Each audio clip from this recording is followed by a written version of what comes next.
Hello and welcome. Thank you for joining us on Eyewitness Report. I'm Yomi Otaigbe. Residents of some communities in River State are raising alarm over what they described as the troubling realities inside some primary and secondary healthcare facilities in the state. The health facilities were built to save lives, but today many are struggling to function. Just how bad is the situation? Stay with us on the program as we bring you the details of this and more in a moment. Residents of some communities in River State have been raising urgent concerns over the deteriorating state of medical facilities in their areas. They say years of neglect have left primary and secondary healthcare centers ill-equipped and unable to meet basic needs, resulting in reduced access to care and, in some cases, avoidable deaths. Channels Television visited some of the communities for an on-the-spot eyewitness report. Primary health centers are meant to serve as the first point of medical contact, handling basic health needs and referring critical cases to general hospitals.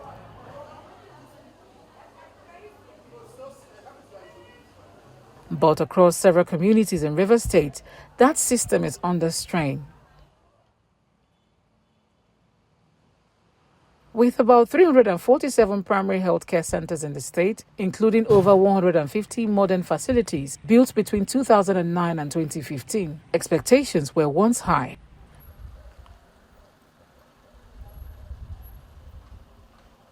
Today, many of those facilities tell a different story. Some are abandoned, others operate at minimal capacity. Only a few remain fully functional.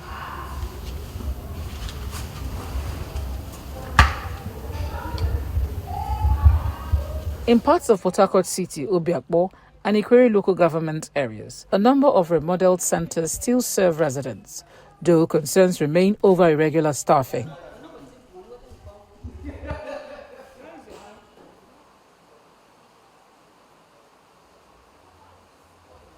Elsewhere, the situation is more severe. Health center services are either skeletal or completely unavailable.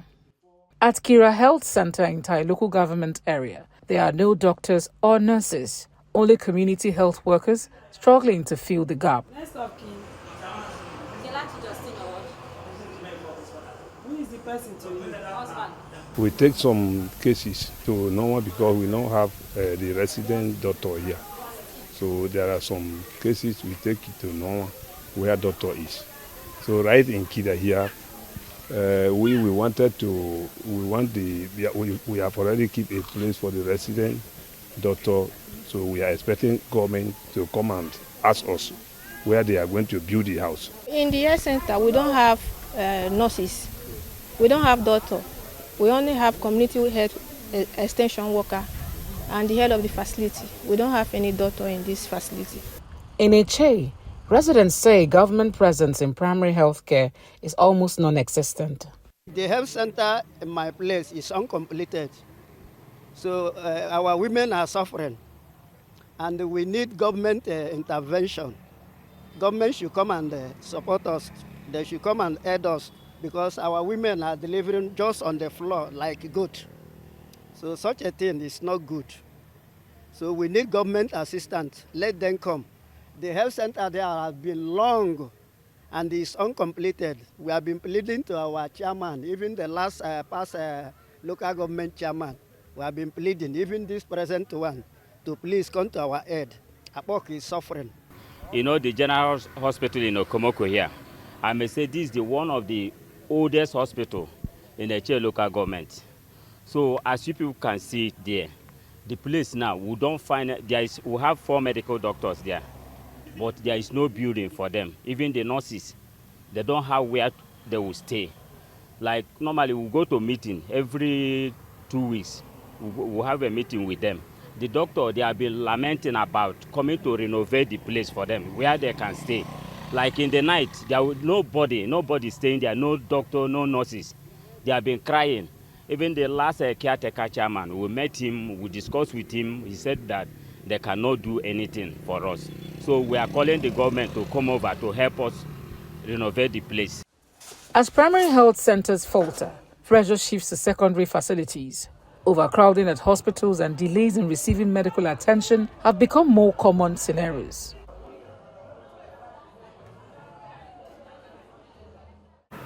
The health sectors are there, but the problem we are having is shortage of staff. The structures are there, the facilities are there, but they are not enough. Shortage of nurses, shortage of doctors. That is the challenge that the health center here is facing. Another thing is cases of overcrowding.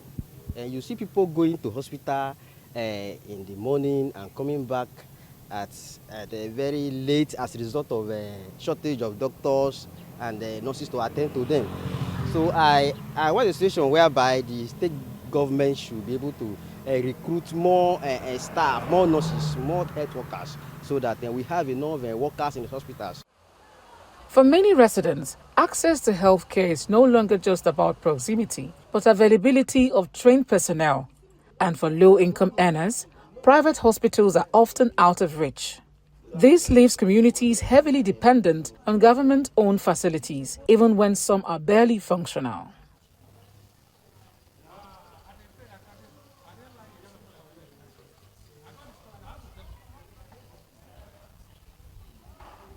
Primary health care centers in Rivers State is managed by the Primary Health Board, funded through a 5% monthly contribution from the 23 local government areas.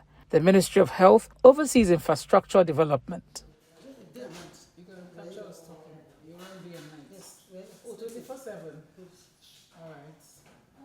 So what are the cases that you cannot handle here? Many cases that we cannot handle some delivery. During a tour of selected facilities, Channels Television visited the State Primary Health Board.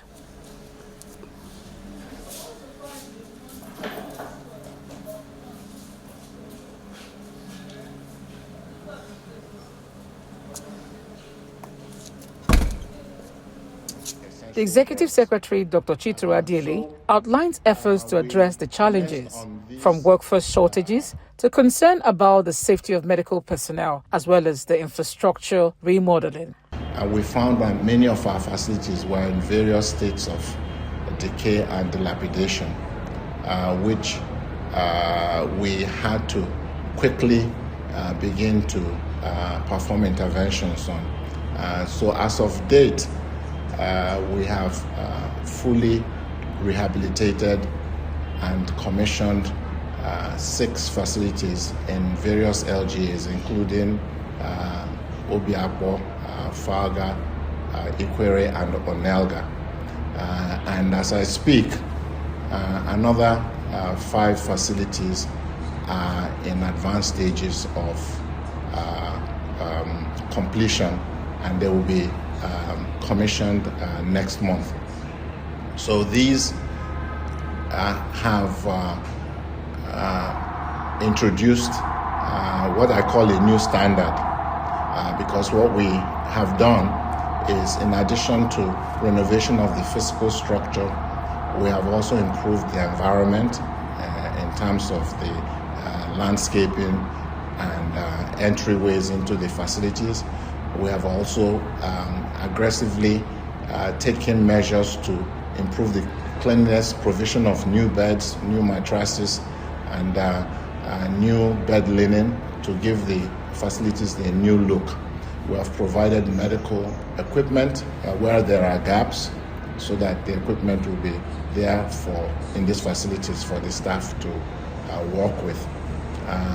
We have also provided each of these rehabilitated facilities with solar power to provide 24-hour electricity. And so there will be no issues in these particular facilities, or no stories about women coming in the middle of the night and having to use candlelight to perform a delivery. We don't want that. So we have also provided solar-powered water tanks to provide clean, fresh water. Each of these facilities will have a doctor's residence that also rehabilitated and available, so that the staff, the doctors, the nurses, and the technicians that work in the facility can be resident there to provide around-the-clock service. So these have been done, but of course these interventions are resource heavy.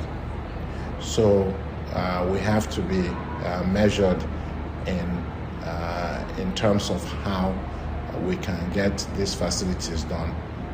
So at the various commissioning projects, I know there's a clamor by all the communities who have these facilities that are poorly functional to have this renovation, because they have seen and they have liked what we've done. But as it will only be as resources permit.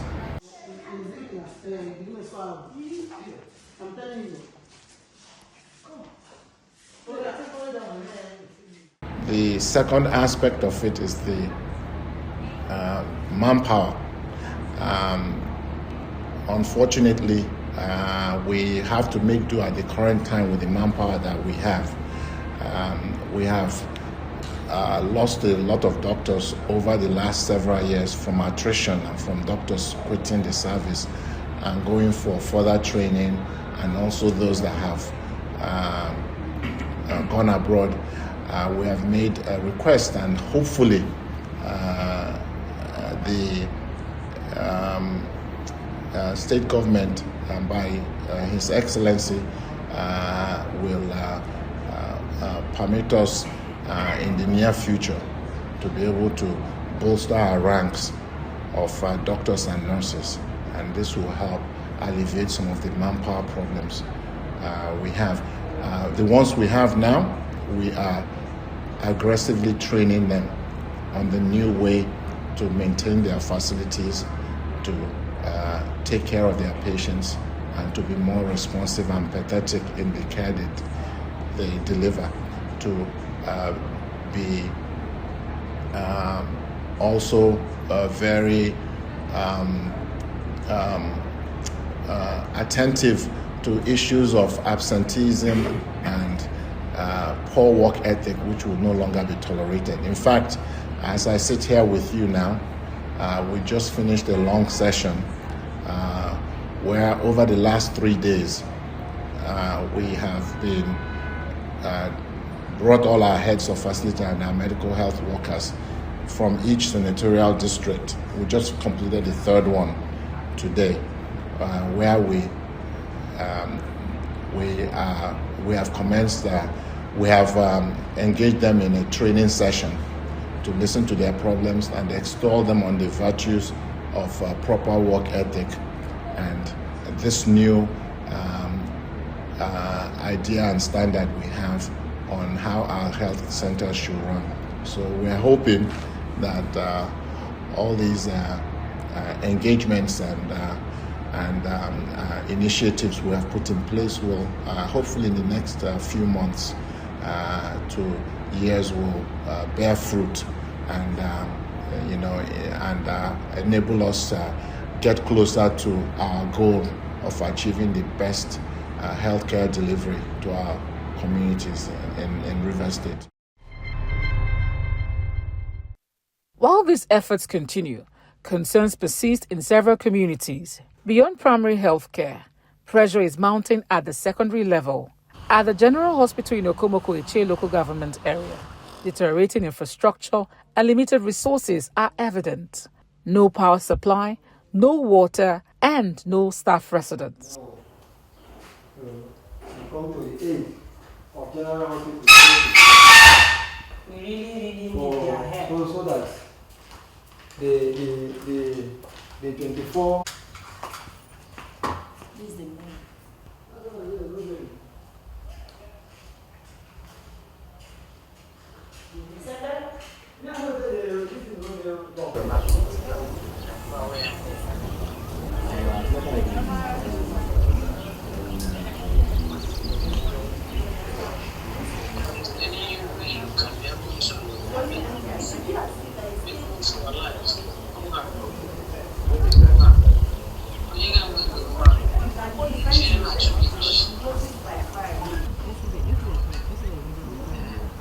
I guess.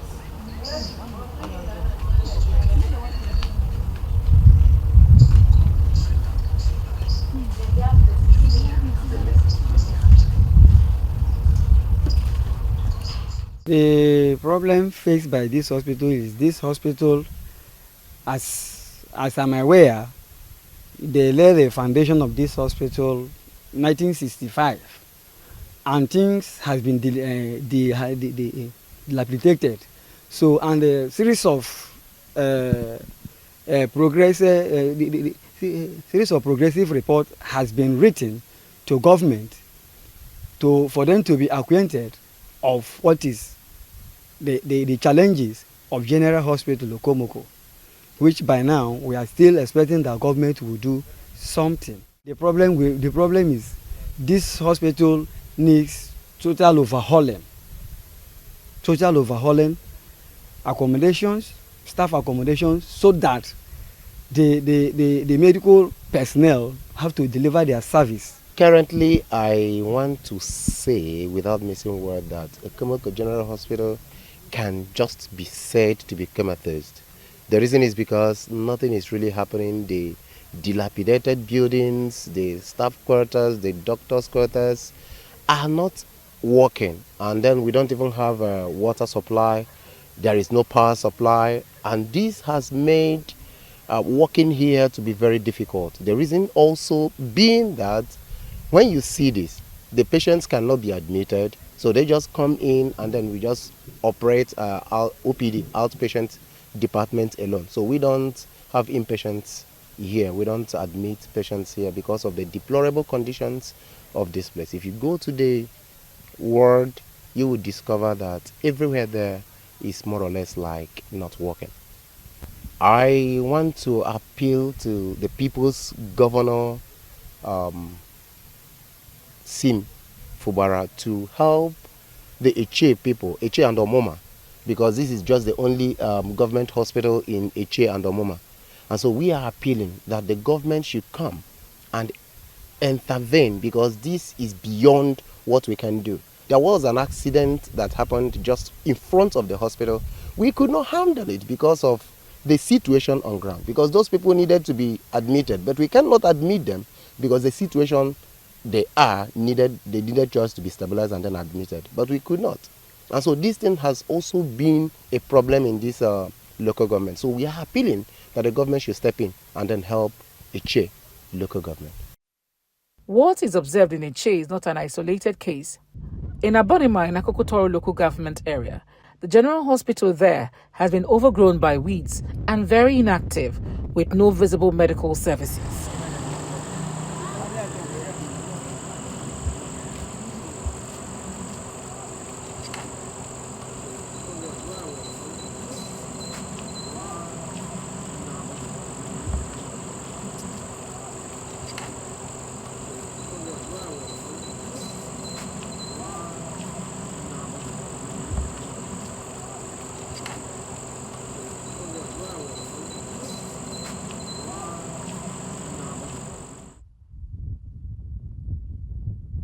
In Oyibantai local government areas, residents say there are no functional general hospitals, forcing them to travel long distances even in emergencies.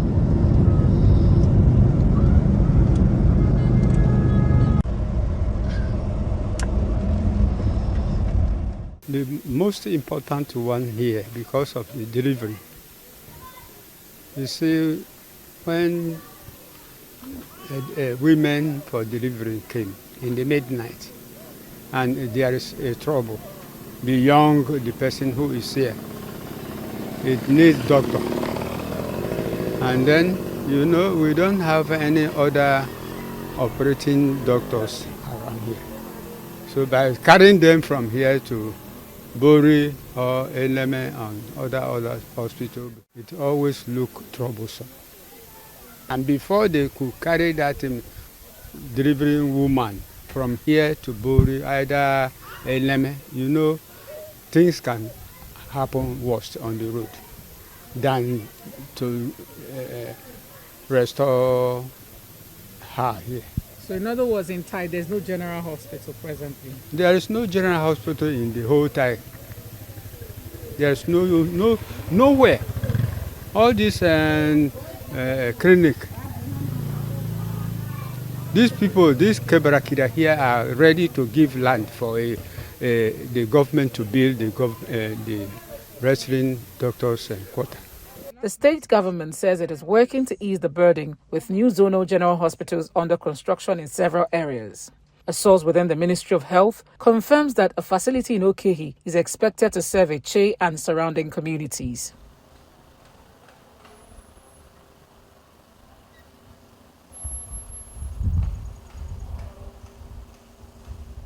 The nearly completed Degema Zonal Hospital is also projected to cater to residents of Abonima.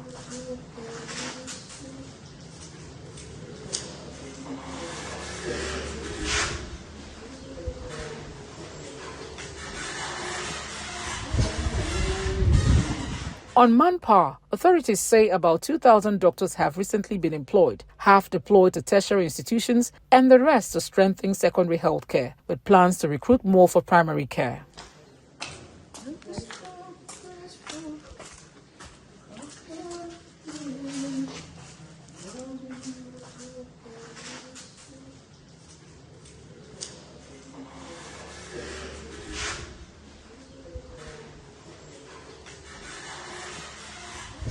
We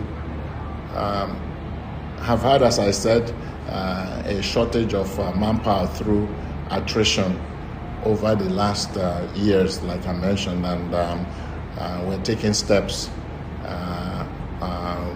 Hopefully,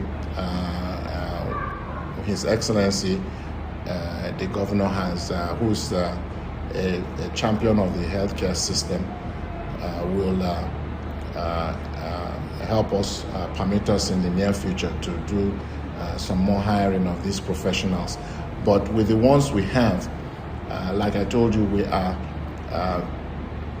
instituting a very, very aggressive training process where we will no longer tolerate this poor ethical work that has been in the system.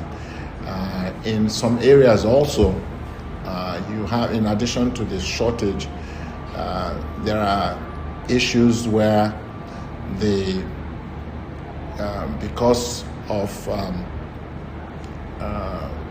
community issues, we're addressing those with the communities where our healthcare workers are not able to perform their functions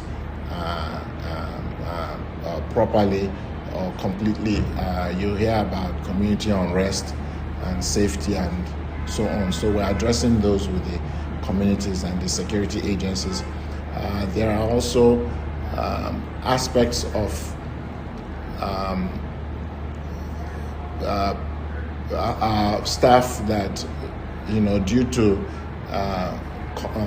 their personal and family issues, cannot be posted to faraway places. We do understand those concerns, and we're working to make sure we can develop actual expertise and engage workers who are actually resident in certain communities to be able to work there. So all of these initiatives we're putting in place, and we hope that in the next year and all that, it will begin to bear fruit, where we can actually be able to staff each facility, for 24 hours and be able to provide around-the-clock service at our level 3, what we call our level 3 facilities. Yet, across the communities visited, a common concern remains not just the presence of healthcare facilities, but the ability to function when needed most, and the hope that meaningful intervention comes before more lives are lost.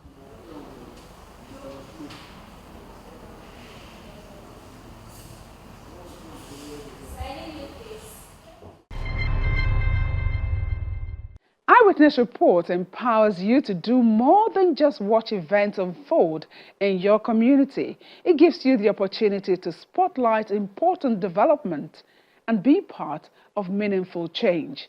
You can send us photos and videos of what's happening around you by uploading them on our website at channelstv.com/program/eyewitness report or through our mobile app available on app stores. Your contributions help us to investigate further, follow up on key issues, and highlight stories that can capture the attention of authorities and inspire positive action. That's all for this edition of the program. Thank you so much for staying with us. I am Yomi Otaigbe.